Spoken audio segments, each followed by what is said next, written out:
course, the release of Nnamdi Kanu, they're asking for it. We know that that is something that has to be done. You will just say Nnamdi Kanu to be oh yes, yeah. Of course. Why do you think so? Nnamdi Kanu has been in custody for some time now. I believe that he has been held unjustly. His incarceration is the main reason for the crisis in Southeast. The crisis started before he was even arrested. And it's why I'm here today, talking about the creation of states to make up the number up to 5. And then you have the release of Nnamdi Kanu. By the time you do these two things, I am almost certain that peace will return to Southeast. During the war, the Civil War, most people, we had the Asaba massacre. After the Asaba massacre and the rest of the killings within our area, we were told as kids that if you see Nigerian soldiers, you must not admit that you are Igbo. You must tell them that you're from Benin or that you are Yoruba. These are kind of things that we had to do to survive the ethnic cleansing that happened at that time. In Nigeria's evolving political landscape, the conversation around state creation has once again resurfaced, and this time it is drawing national attention. From the chambers of National Assembly to the studios of Channel Television, the proposal for Anioma and Etiti States has sparked renewed debate about representation, justice, and the delicate balance of power in the Southeast. Senator Ned Nwoko, representing Delta North, has positioned himself at the center for this campaign, arguing that the creation of Anioma State will not only address regional imbalance, but could also calm long-standing agitation in the Southeast. He ties this directly to the continued detention of Nnamdi Kanu, calling it unjust and urging that a political solution is the only sustainable path to peace. But beneath this noble rhetoric lies a deeper question. Is the call for new states truly about equity and development, or is it another carefully designed political play structured to benefit a few at the expense of the many?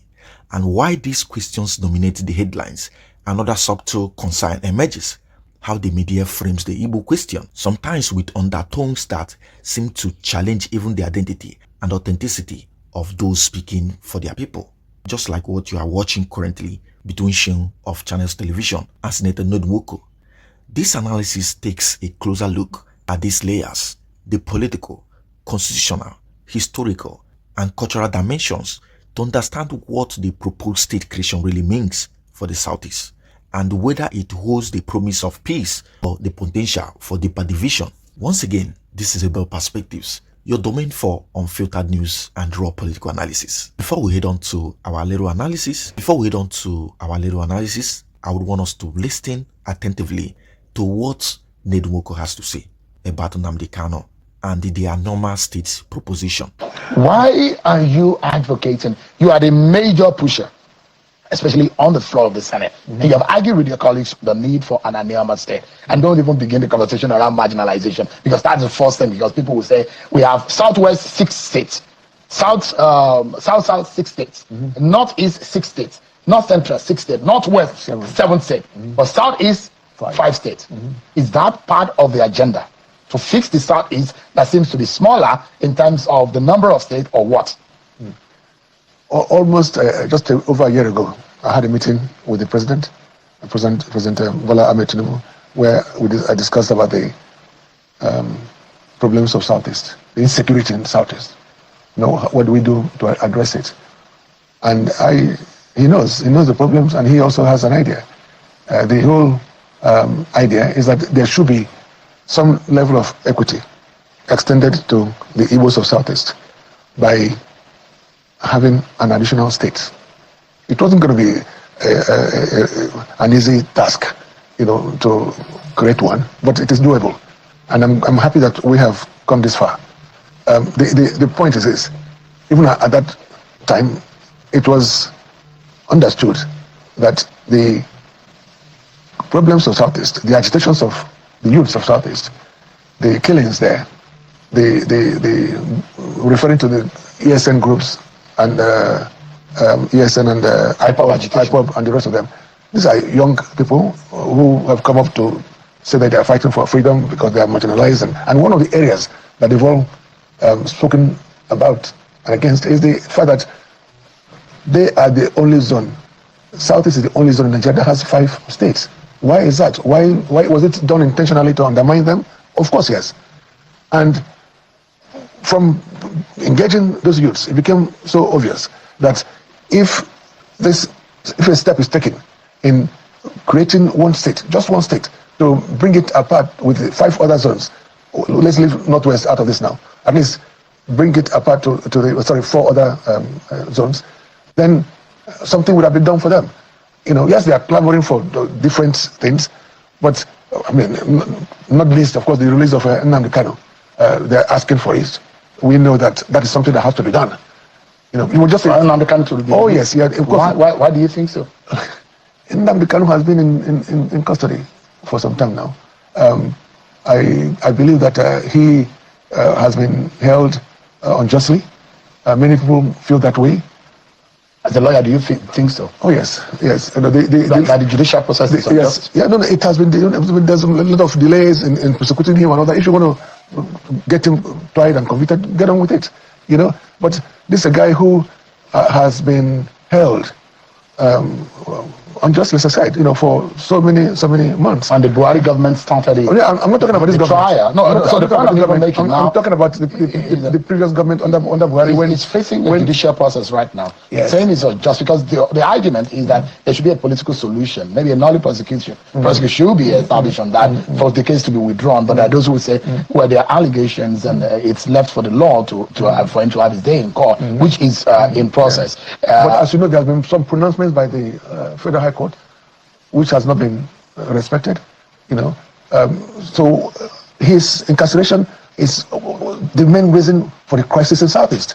The crisis started before he was even arrested. No. The killings, the burning of police station, the killing of police officers and all whatnot. Well, look, the problem in Southeast is very different from what is in the Northeast or Northwest and all those areas. The problem in Southeast has to do with the perceived injustice by governments, successive governments. So what needs to be done? And it's why I'm here today, talking about the creation of states to make up the number up to 5. And then you have the release of Nnamdi Kanu. By the time you do these 2 things, I am almost certain that peace will return to Southeast. Let me ask you this question. I have spoken to so many youths in from Southeast, and they have assured me that once that they are prepared to be engaged by us, by the leadership. When this is done, they don't want to die. The youths don't want to die. They want to go back to schools. They want to go back to their jobs. All they want is some level of respect and acknowledgement by the nation, by the government of Nigeria. I want to ask you, and there are those, this exists in almost every region of the country, where you have your brothers in different states and all whatnot. Are there Igbos outside of the 5 states of the Southeast in Nigeria today? Well, I'm surprised you're asking. No, because for the sake of our... Yes, for the sake of your listeners, yeah. let me say this. When it was Western Nigeria, when we had Western Nigeria, I'm sure you've had of some people being described as Western Igbos. Subsequently, when Midwest was created, by referendum, as you know, they were called Midwest Igbos. Then the name changed to Bendel. They were called Bendel Igbos, and of course Delta came up with Edo State, and now they're called the Delta Igbos, and that is the Aniomas, the people, our people. 9 local government areas, and that's the senatorial district. and we are almost completely Igbos. Of course, there are arguments about some areas, some people have come from Igala or come from Benin, but the fact is that according to Delta State gazetted laws, there are only 5 ethnic groups in Delta: the Urhobos, the Igbos, the Ijos, the Shekiris, and the Isokolos. There's no mention of Benin. There's no mention of Yorubas or also within Delta North. Apart from Delta North, there are those who say, and you might be touching the wrong nerve here. In Rivers State, for example, there are Igbos there. Of course, yeah. The Ikweres. Opobos. Or the Opobos. They're everywhere. Igbos are everywhere. Igbos actually. So, for example, are you hoping that they will join the Anioma State, or Anioma State is going to solely from your proposition and the literature that they have put forward, is going to be solely from the 9 local government areas of Delta North?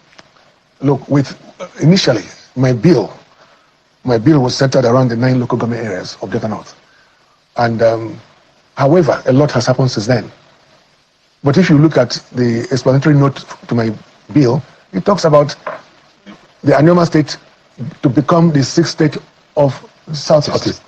the 37 states of the country. Does the Southeast, so the 5 states in the Southeast see you as Igbos? Of course, yes. And I've heard, I don't speak much of Igbo, but I've heard I can tell you, look, the 45 Igbos of the Anomas. No. Every language has dialects. Every language, even Yorubas, from Lagos to Oyo to... Even the Enugu Igbo is different from the Abia Igbo, is different from the Onitsha Igbo. Yes. But we are all Igbos. Anioma is historically an Igbo enclave. And there's no doubt about that. From our names to our language, to our culture, our tradition, our food, everything is Igbo. And we have always identified ourselves as Igbos. Of course, there were 2 reasons why, for so many, almost like centuries, we were kept at the back burner, kind of confined to Western Nigeria, and why most people or some people from my area seem to have gotten to the point where they were not sure whether they were Igbos or not Igbos. But majority of us understand who we are and understand where we've come from. And let me just explain what I mean. There are, during the war, the Civil War, most people, we had the Asaba massacre. After the Asaba massacre and the rest of the killings within our area, we were told as kids that if you see Nigerian soldiers, you must not admit that you are Igbo. You must tell them that you're from Benin or that you are Yoruba. These are kind of things that we had to do to survive the ethnic cleansing that happened at that time.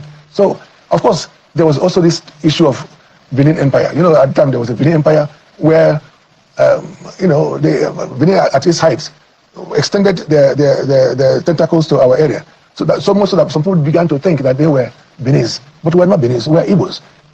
There's nothing Benin about us.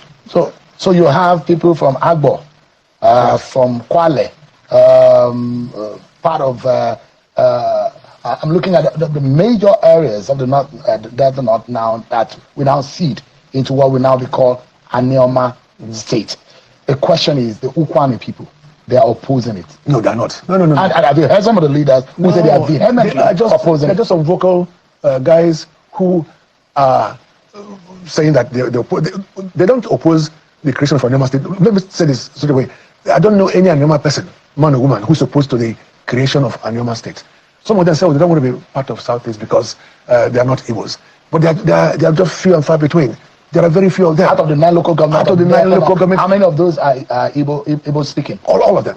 Of the 9. All of them. We all speak Igbo. Ukwani don't speak Igbo. Oh, they do. They don't majorly speak Igbo. No, they speak Igbo. Ukwani speak Igbo. The Ikas speak Igbo. They call it the Kaibo, as you know. And there is no Anioma son or daughter without an Igbo name. You go ask yourself. Is there a general consensus of an Anioma, of all the 9 local government areas? To create Anioma, of course, yes. But this has been a long-standing agitation. As you know, it didn't start with me. It started with the second Senate President in Federal Republic of Nigeria, Sardini Sosaribe, so many years ago, over 70 years ago. But economically speaking, Senator, how do we defend this? We're already complaining that we have to overbloated government. We've gone beyond that. Delta North is rich economically. We out of the 9 local government areas, 6 of those local government areas are oil and gas producing. And Anioma can feed itself. Of course, completely. What are the potentials? I've just told you. We have apart from oil and gas, we have huge deposits of oil and gas. That is a lot because we have the largest gas deposit in Africa. You should know that. In the nation. Then of course we have agricultural lands. We have Delta North is the home of Nollywood. I'm sure you know that. And we have most of the big businesses in Nigeria, the television houses or media are from our banking sector are from Anioma. I'm sure you know that. So we are more than self-sufficient. Are the Delta people happy with this plan? But we've gone beyond this. No, now. the reason is let me tell you, we've gone beyond this now because at the retreat 2 days ago in Lagos, the consensus between the House and the Senate committees on constitutional amendment is that there should be one state for Southeast to make it 6. So we have 7. Yes, and then after that, then there will be one state per zone to make it 7-7 to bring it apart with Northwest. So I'm not sure Nigerians are happy with more states. The ones that we have, at some point they were they couldn't feed themselves. They couldn't pay salaries. Now we're going to be creating. How do you convince the average Nigerian that really creation of states is the way to go? Are you aware that in Delta State, for example, that we have the largest allocation every month. Largest allocation. FAC. Are you aware of that? And this comes from oil and gas resources. Delta North has almost 40% of that allocation. And that 40% is more than what you have in maybe Ebonyi or in Enugu or in Zamfara. So we are much more ready than most current states. We have the resources. That's not the issue. So as a lawyer, quickly, because we're due for another break, as a lawyer, if you look at the position of the Constitution in state creation, in delineation, boundary adjustment, and local government creation, it's very clear of how, the processes on how to create a state. Have you met that criteria as stipulated by the Constitution, where the Constitution stipulates that there will be a referendum in the areas, in all of the areas, where this state creation proposition is coming from? Have you been able to meet that? Of course, yes. Referendum will come in the next few weeks, I'm sure, or months. Almost certainly before the end of the year. We've gotten the guidelines, and for this particular creation of Anioma State, the referendum will not be limited to just the 9 local government areas. It will extend to all the 5 southeastern states, because we are trying to take the slot that belongs to southeastern states. Why are you so passionate about this? Because it's an institution that's been 70-something years, but by our forefathers. What if this fails, if it doesn't happen? Well, it's life. At least we would have tried our best. But who would have thought that we would have gotten to where we are now? Who would have thought so? So it's something that our forefathers fought for. They traveled and traversed across the country trying to, lobby, trying to, ask others to support them. But now we're doing it from within National Assembly through a bill, as I said, and there is really nothing that will stop it. Senator, in all of this, what gives you the optimism that this is going to be successful? I am an optimist generally, and there's really nothing that I've put my mind to that I've not achieved. I remember many years ago I told them I wanted to build a sports university. They said, but why sports university? And I said, look, there's need for a sports university. Many people didn't believe it would happen, but now we are in our 3rd year running. Many years ago I said I wanted to go to Antarctica. People said, why do you want to go to Antarctica? Nobody goes there. And I did, just to prove a point. There are those who say, legally speaking, procedurally, this is almost impossible. No, it is not. What is impossible about it? I remember when I discussed it with the president, as I was saying before, he assured me before I left PDP to APC that he will support it as long as we at the National Assembly are able to do our work. And our work is almost done, because by the time we get to the 3rd reading and then the referendum, the president will take it from there. A referendum is an expensive task. It's like an election. It is a plebiscite. Yeah, it's a plebiscite. And it will be done. It will be conducted in Delta. And the 5 states of Southeast. Of the Southeast. Of course, yes. And you think that will happen? Of course it will happen. It's a process. The National Assembly has to, the houses of Assembly have to concur. Yeah, of course. Those are the least of the problems. Because at the right time, Mr. President will call the governors and tell them to append this. The reason why I recall your legal your expertise or training is the fact that in the last 27 years, the last person that is able to create a state is the military government. And you look at the section of the Constitution that states the creation of states, local government, boundary adjustment, and all of that, it makes it extremely difficult to be able to add to what we have in existence. And that's why a lot of lawyers, a lot of legal minds will tell you it's almost an impossibility. What the Constitution has done is to provide for steps to be taken, provide for things to be done, and you just follow them. For example, this president is very strategic, and he has done wonderful things. And I know he will still do many wonderful things. But the most important thing that he would have done for us, the Aniomas and the Igbos, generally, is to give them that one state. Something that, as you said rightly, that no other civilian administration has done. So he will do it. He will do it because he understands what to do. And you had this discussion with the president. Yeah, he will do it because he feels that there must be peace in Southeast. Mr. President understands, and he loves the Igbos, he loves Southeast. He knows that this has to be done to bring peace. He wants peace across Nigeria. And he knows that this is one thing that is needed to bring peace and justice to the Igbos. Anthropologically, there are those who will argue otherwise, who will say anthropologically there's no link between Anioma and the Southeast. Anioma still reside anthropologically, culturally, and ideologically in the South. I've just told you, the South was just a recent creation. Before then, I just told you how we were described as Western Igbos, as a Midwestern Igbos, as Bendel Igbos, and now Delta Igbos. So what do they call us Igbos? And as I told you, we all have Igbo names. We all have Igbo culture. We know. Look, I spent 5. Mine is Chinedu, whatever you call me, Ned, from Chined, Nedu. Oh. There's no. Do you have any Igbo or any Anioma person in this country? I'm very sure we do. Ask them their Igbo name. They'll tell you their Igbo name. And was there any time of war of conquest by Igbos across the Niger that they came to conquer us and that compelled us to bear Igbo names? No. Our market days are 4 market days they want to have, and that's exactly what they have in Southeast. And the history is the same. Let me quickly ask you this. When you say the Onitsha word for come is Bia, how does an Anioma person say? Bia Beni or Bia neighbor. Look, when an Ndokoman speaks, I will understand. They also understand me. When an Ika person speaks, we understand each other. I just told you there are different dialects.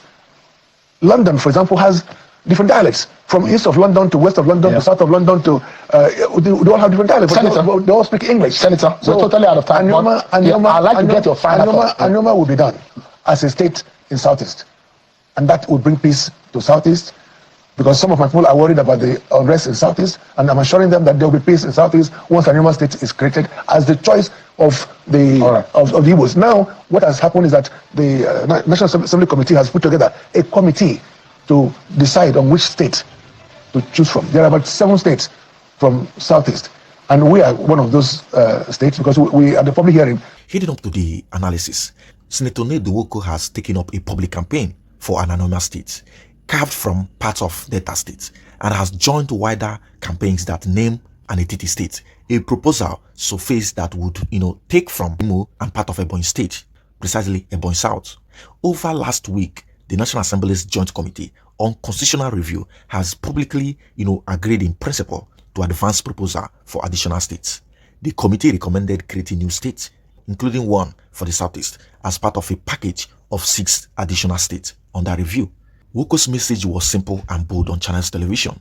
Create Anioma State and release Nnamdi Kanu, and you will remove 2 of the main drivers of instability in the Southeast, in Igbo land.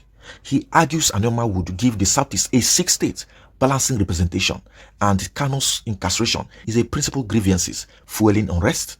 Those lines were repeated in print and broadcast interview. But here's the question: is state creation the real problem or an elite capture? You ask if the creation of more states is a genuine solution for the Southeast or a plan that benefits political elites. Short answer: both possibilities coexist. Why both? Genuine grievances logic. Many communities feel politically and economically marginalized. New states can, shorten distances to governance, increase federal allocations, and expand political offices for local actors. The Joint Committee's farming emphasizes equity across zones. That is not pure rhetoric. Then another is elite incentives. Creating a state instantly creates a new governor, more commissioners, new federal appointment, tangible patronage. Prominent politicians pushing for a specific carve-out naturally stand to gain influence and legal capital. That dynamic has been a consistent feature of Nigerian state creation politics. Looking at the historical patterns, every round of a new state brings concentrated local elite competition. So to me, when an elite like Nwoko champions a plan, acts, or does the plan match grassroots mobilization, people should understand. During Senator Nwoko's interview on Channels Television, section of the conversation drew attention not only for its content, but for the framing of certain questions. Observers noted how the discussion framed seemed to veer from, policy substance into personal or ethnic undertones, as questions were repeatedly raised about identity and motive rather than the legal or developmental merit of the proposal. Such framing risk shifting focus from the core policy issues, the constitutional processes, the economic viability of the new states, and the expected social impact to sensational narrative that do little to inform the public. Media personality remain crucial in ensuring that discussion of national development are anchored in fact, not in insinuation. Talking about the Igbo presence beyond Southeast, Igbos are scattered everywhere in Nigeria. You will see Igbos in Kogi, Edo State, many of them in Delta, many in Bayelsa. You talk about rivers, just many places, name them. Historically, the Igbo population extend far beyond the boundaries of the current Southeast geopolitical zone, and this is the fact that no one can actually debate. Before the Civil War, the eastern region encompassed present-day Southeast and South states, including rivers and Delta. Tragic events such as the Asaba massacre as of 1967 and the wartime displacement that followed which led to the decades of cultural and political distancing. In places like Asaba and parts of Rivers State, many were compelled to downplay or deny their Igbo heritage as a means of survival during and after the conflict. Today, this legacy still shapes identity politics. Any attempt to, redraw boundaries must take into account these historical experiences and the presence of Igbo communities in neighboring states, including Rivers and Delta. Constitutional realities. Under Section 8 of the Nigerian Constitution, the process of state creation is deliberately rigorous as it requires, first, a formal request at least 2/3 of representatives of the affected areas. Secondly, a referendum conducted by INEC where 2/3 of the voters in the proposed areas must approve. Thirdly, majority support from both chambers of the National Assembly and 2/3 of the State House of Assembly nationwide. So these layers of approval make the process lengthy and politically demanding. Why the National Assembly committees note signals progress? A very nagging question. Can state creation actually ease regional agitation in the Southeast? Why prominent figure like Nwoko see new states creation as a stabilizing tool? Analysts caution that agitation in Southeast is rooted in deeper socio-political and economic factors. We talk about the marginalization, which this state creation is one of, underdevelopment, poor federal presence, and perceived injustice for decades. Creating Anioma or Etiti state might, provide symbolic relief, but without tangible reforms, insecurity, governance, and resource control.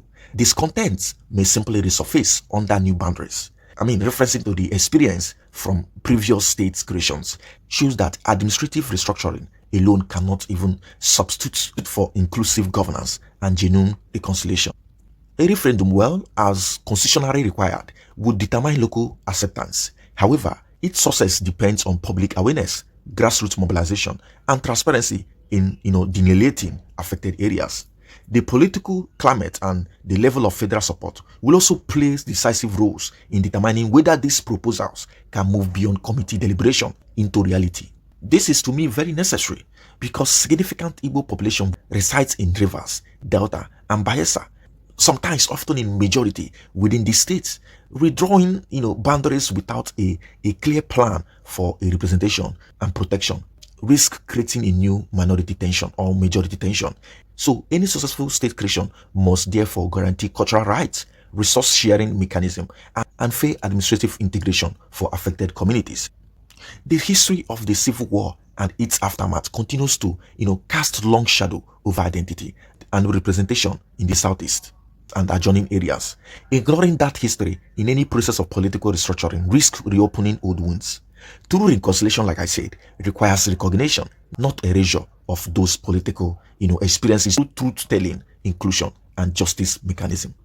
This is what I believe that the proponents must do to achieve this. Number one, present detailed and transparent map of the proposed states.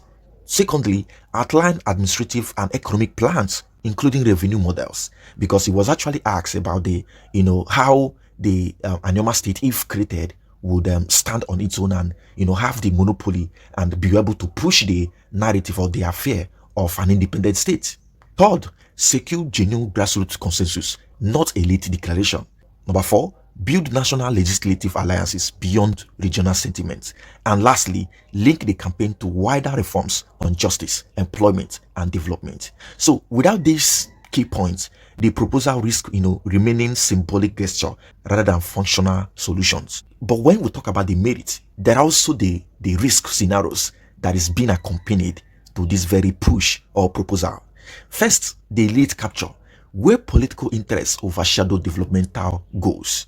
Secondly, we talk about intra-Igbo division arising from disputes over boundaries and local dominance. All of those things are possibly going to play out if it is being politicized, because we all know that these politicians are always fronting themselves.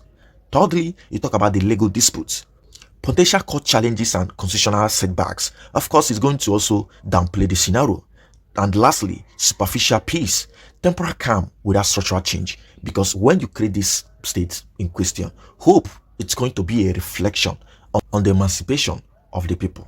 And this is a possible gain if handled with sincerity and national cooperation. New states could enhance governance efficiency, bring government closer to the people, and ensure better distribution of federal resources. It could also serve as a step towards healing through balanced representation. particularly in Southeast, as it happened to be the only geopolitical zone with least states. Conclusively, the current push for Anioma and Etiti States represent more than a call for administrative restructuring. It reflects the ongoing struggle for inclusion, justice, and recognition in Nigeria's federation. The true measure of progress will not be the number of new states created, but whether those states deliver peace, equity, and prosperity to the people they are meant to serve. State creation without justice will only redraw the map, but state creation anchored on fairness and development could help write the history itself. Remember, this has been Able Perspectives, your home for unfiltered news and raw political analysis. We give it to you how the mainstream media cannot even help blessed to. If you found this video insightful, don't forget to like, share. You need to comment as always, because democracy is well and most specially defined by your individual opinion. And of course, subscribe, turn on the notification so you will always be the first to get our in-depth analysis and trends updates. Thank you for watching. Until next time, stay focused.